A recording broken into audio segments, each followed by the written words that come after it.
Bom, retornando aqui com a nossa entrevista com o professor Rosmário, da língua portuguesa. Professor, agora um assunto tão interessante e talvez polêmico, né? Que vamos falar sobre o eixo produção de textos. Quem nos acompanha, esse eixo está na página 74, né? Lá da base. Hoje, geralmente, nas escolas, quando comentam sobre o eixo, é sempre uma visão de um tema, assim, a grosso modo, né, professor? É a visão de um tema em uma simples folha, né, onde o aluno discorre o que foi solicitado, né? Isso é muito comum, professor, nas salas de aula.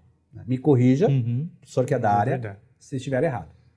Nesse sentido, professor, a base traz o manuseio de diferentes ferramentas, né? De edição de texto, de vídeo, até de áudio, né? E outros lá também que ela comenta, né? Requerido pela situação e proposto ao longo dos diferentes anos até, né? Da produção de texto. Esse tratamento das práticas de produção de textos compreende dimensões interrelacionadas à prática do uso e de reflexão. Sim. Professor, poderia nos dizer como é isso na prática mesmo, numa produção de texto? Então, acredito que seja dos eixos mais necessários na vida do aluno. Que é a produção. A produção. Não só na nossa área de língua portuguesa, né? Mas como em outras. E talvez é o eixo menos diversificado. E por isso a necessidade da BNCC deixar claro o desenvolvimento dessas habilidades na sala de aula. Tá? Então, assim, a produção de texto não é mais somente, como você comentou, uma folha, caneta e escreve sobre o tema. Né? Que até virou piadinha, as minhas férias. As minhas, exatamente. Como foi? Vai sair uma redação, né? As minhas férias. Como foi minhas férias?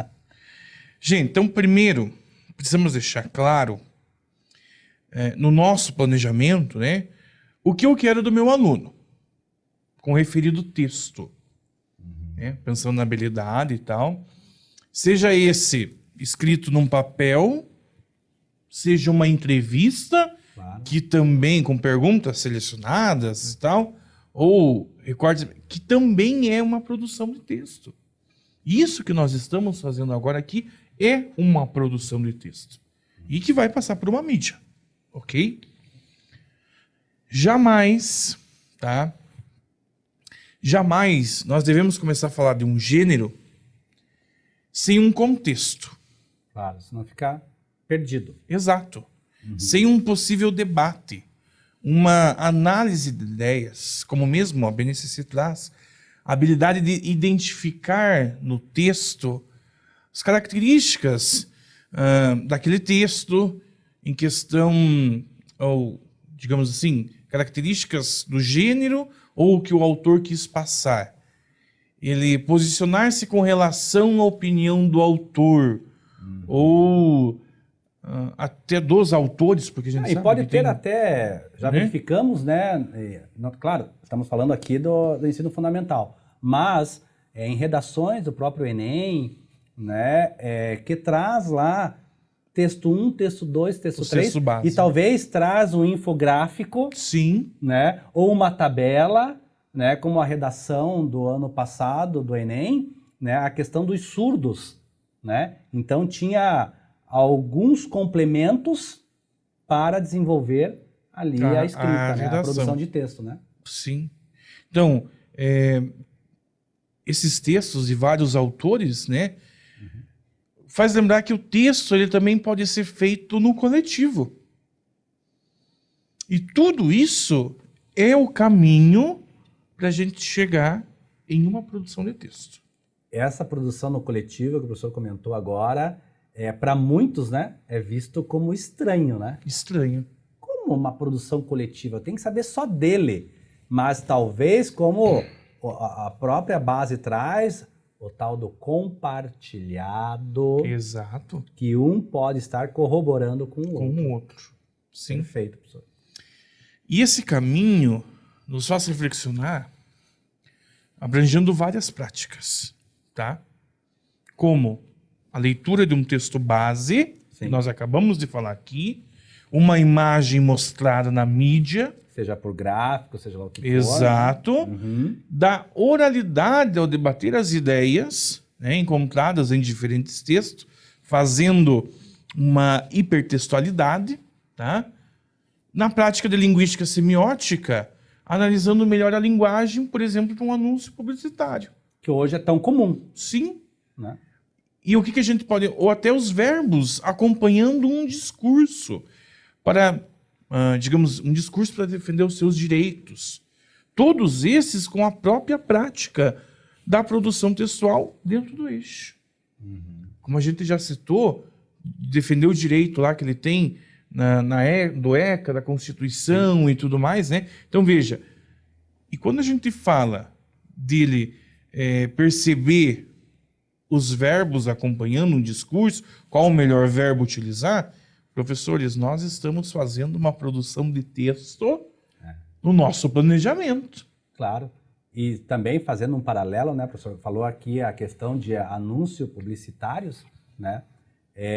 O quão é importante ter uma leitura, vamos dizer assim, cuidadosa, né? O que faz uma pessoa, no caso de uma mídia, né? Você clicar e ir para esse anúncio publicitário. Sim. O que faz esse anúncio, o que instiga esse anúncio a prender a sua atenção e você for lá com o seu dedinho e clicar, porque é isso que eles querem, que você clique e vá uma plataforma deles, ou Exato. não estou falando uma questão de consumo apenas, né? É uma questão de informação. Eu quero que você venha ler aqui, né? O aluno perceber também esse tipo, como o professor comentou agora, né, dos anúncios publicitários. Né? Perfeito. Não, e ainda eu reforço a ideia de diversidade, tá? Tanto de gênero, né, os diversos gêneros, como de ferramentas para a produção. Não ficar só naquela coisa de texto, né, professor? Exato. Não ficar focado tanto, né? É só um texto de opinião. Você não fica só texto, texto. Exato. Porque vira e mexe, eu encontro isso nas escolas. Né? Só, tá aí o texto, leia e produzo. Tá aí o texto, leia e produzo. E não chama a atenção do aluno. Então, assim, o que eu posso... Então, contos, por exemplo, produção de poema, revista, uma apresentação de imagem. Sim, pode ser até da sua própria cidade. Exato. Né? Envolvendo o âmbito familiar, Correto. a comunidade que ele vive. Né? Então, mostrando que estamos a todo tempo produzindo textos. Seja essa produção oral ou escrita. Né? Em uma conversa por WhatsApp. Que hoje é tão comum, né? Tão comum. Né? Ou telefone mesmo, né? Que a nossa língua é usada de diversas maneiras e com intencionalidades. Como é riquíssima a língua portuguesa, né, professor Rosmário? E quanto a gente pode utilizar. Além do que a gente já conhece. Sim. Não é? Porque daí o aluno, nessa produção, ele vai procurar outras coisas. Ele vai procurar um lexo maior. Sim. Ele vai sentir o interesse na produção. Não é?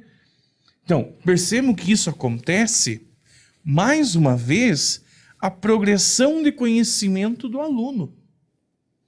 Ressaltando o quê? Que todas as práticas citadas podem ser usadas nos diferentes blocos, seguindo sempre a intencionalidade. Ou seja, que eu, enquanto professor, quero passar. Né? Você vê, pessoal, né, professores e professoras aí, né? Eu não sou professor da área de língua portuguesa, né? Mas, para mim, é tão apaixonante, né? Estar aqui conversando com o professor sobre a referida língua, que eu não tenho a menor dúvida. Todos os professores, independente da disciplina, devem ver todos esses blocos nossos, né? Sim. Da língua portuguesa. Porque a nossa língua materna, né, não é exclusivamente os professores que estão aí do outro lado da telinha nos vendo, né, principalmente da língua portuguesa, os professores e professoras, vocês já sabem disso, né, da importância. Mas os nossos pares talvez não tenham essa visão, né, que hoje a base está colocando sobre a língua portuguesa, né, a importância de utilizar vários meios que, por sinal, outras disciplinas também poderão utilizar.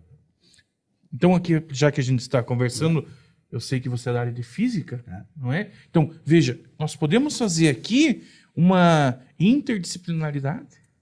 A base já propõe isso, né? Então, LDB já trouxe isso, os PCN já trouxeram isso. Né? Ou seja, como que vai acontecer a produção de texto com conteúdo de física, com objeto de conhecimento que a gente tem lá? Falar de cientistas do passado, cientistas do futuro, os atuais.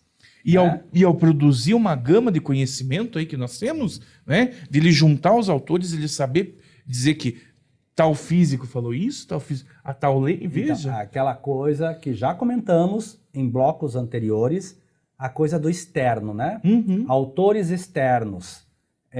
Cientistas, todo mundo só fala Albert Einstein, nada contra, porque eu sou fãzão, né, de Albert Einstein, Nikola Tesla, mas alguém fala aqui Oswaldo Cruz, né? Alguém fala de César Lattes? Muitos professores talvez usam a plataforma Lattes de currículo, mal sabem que foi num grande físico do Paraná, de Curitiba, né? César Lattes, um grande físico que teve uma contribuição enorme para a física mundial, e não só para a física, né, mundial. E ninguém sabe dos grandes cientistas, né?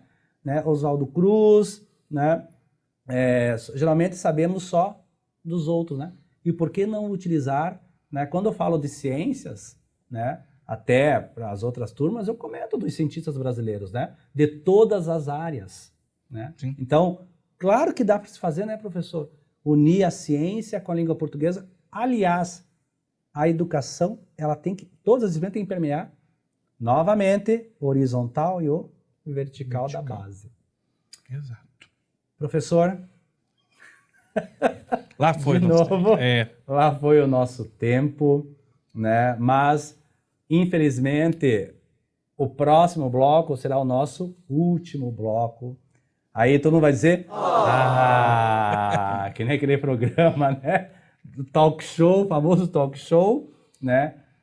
Vai ser o nosso último bloco, mas espero que vocês estejam gostando, né? Como eu sempre falo, porque podemos ficar aqui mais tempo, né, professor? Sim, nossa. Mas o tempo nos impossibilita. Pessoal, deixo o meu grande abraço para vocês e até a próxima. Tchau.